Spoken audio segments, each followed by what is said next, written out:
DJA TV.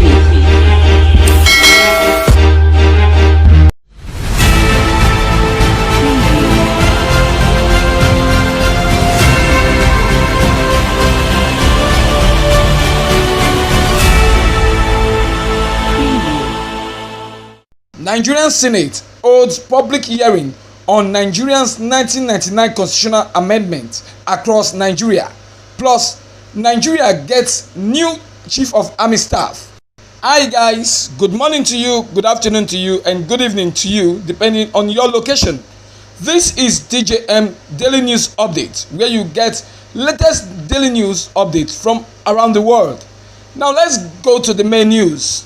Following the outcry by most Nigerians concerning the country's 1999 constitution being faulty, the Nigerian House of Senate Committee on the Review of the 1999 Constitution yesterday began a public hearing on sections of the constitution that needs to be amended across the 6 geopolitical zones in the country. From the southwest, the Ondo State Governor, Governor Rotimi Akeredolu, says the people of the region are desirous of a national dialogue to chart a new course for the nation, as it is crucial for the continued existence of the country. In the southeast, Anambra, Enugu and Ebonyi states joined other states in Nigeria in the ongoing 2-day simultaneous public hearing on the 1999 constitutional review. The ongoing constitutional review public hearing is aimed at providing a platform for Nigerian citizens to express their views on the fundamental laws that governs their lives through the proposal that will lead to the improvement of the people's welfare.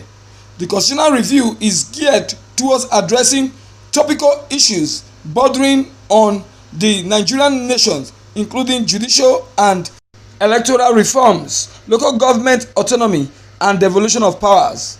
In his address, the Deputy Senate President of the 9th Assembly and Chairman Senate Committee on the Review of the 1999 Constitution, Senator Ovie Omo-Agege, explained that the public hearing have been designed in such a way to give citizens greater opportunities to make input more than ever before in the constitutional amendment process, and assured that the National Assembly will make sure that the Nigerian Constitution is more people-oriented before the review.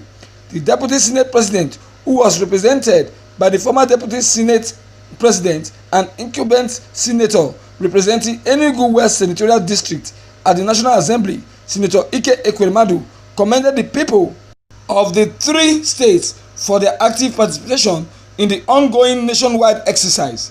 The public hearing on the constitutional review is holding at the Amadeo Event Center, Enugu State, attracting key stakeholders in the southeast geopolitical zone, which include Governors Ifeanyi Ugwuanyi of Enugu State, Willie Obiano of Anambra State, the senator representing Anambra Central in the National Assembly, Senator Uche Ekunife, Speaker of Anambra State House of Assembly, Honorable Uche Okafor, his Enugu counterpart, Honorable Edward Ubosi, members of the Anambra and Enugu State House of Assembly, civil society groups, traditional rulers, and citizens of the 2 states. Also, Imo State women made their voices heard with placards carrying inscriptions like "Women have voices, hear them out. Women demand equal representation in all facets of life. Sovereignty belongs to the people."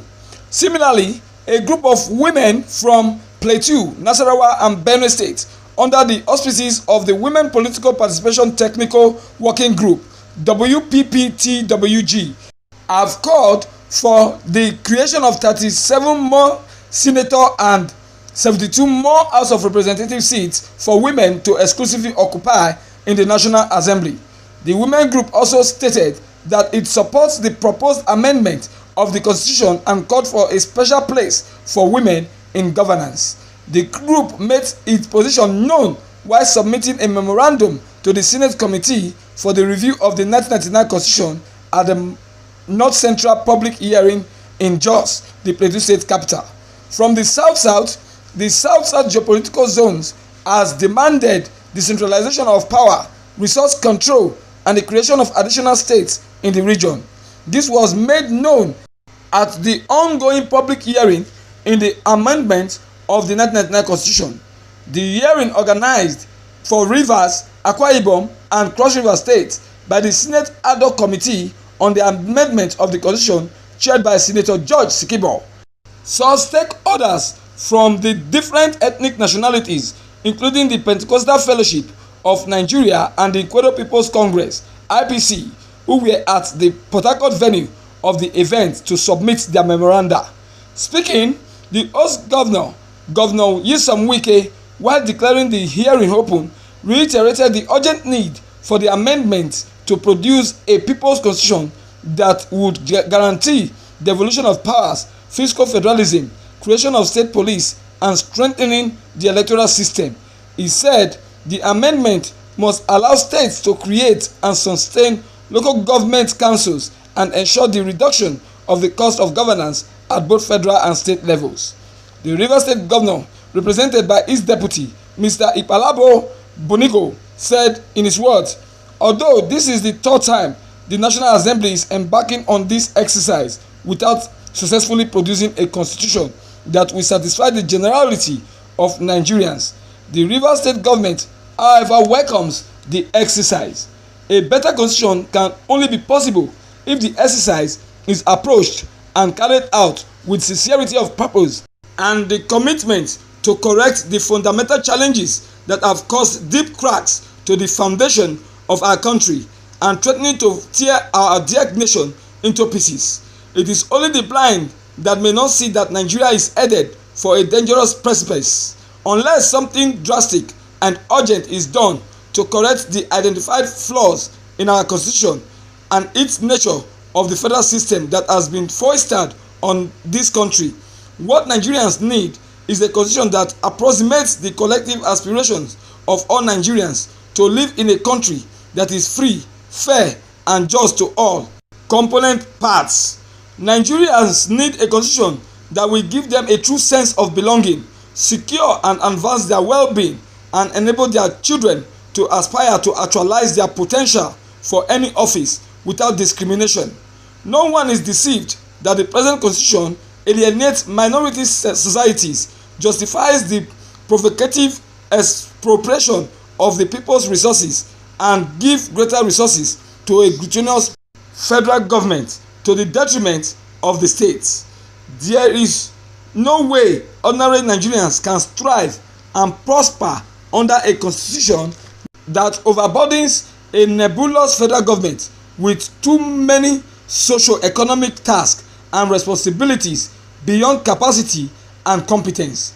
Rivers State believes in one progressive Nigeria.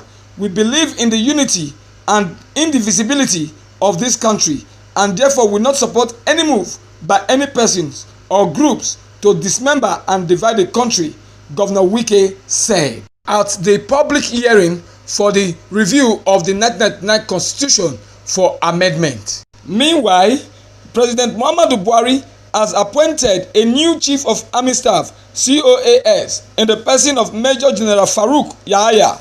This was disclosed to newsmen today by the Nigerian Army spokesperson, Brigadier General Oyema Nwachukwu. Before his appointment, Major General Yahaya was the General Officer commanding Division 1 of the Nigerian Army and the incumbent theater commander of the Counter-Terrorism and Insurgency Military Outfit in the Northeast, codenamed Adikai. His appointment comes barely 6 months after the former Chief of Army Staff, Lieutenant General Ibrahim Attairu, who lost his life with 10 other top military officers in a plane crash last week, was appointed. However, General Yahaya's appointment requires the confirmation of the Nigerian National Assembly to become the substantive Chief of Army Staff as appointed by the President Muhammadu Buhari. With that report, we have come to the end of our news update for this time. Thank you very much for your time. Please don't forget to share, like, and comment on all our news videos. Kindly follow us on all our social media platforms on Facebook, YouTube, Instagram, and on www.djmtv.news. I am Stanley Okocha for DJM TV News. Yeah.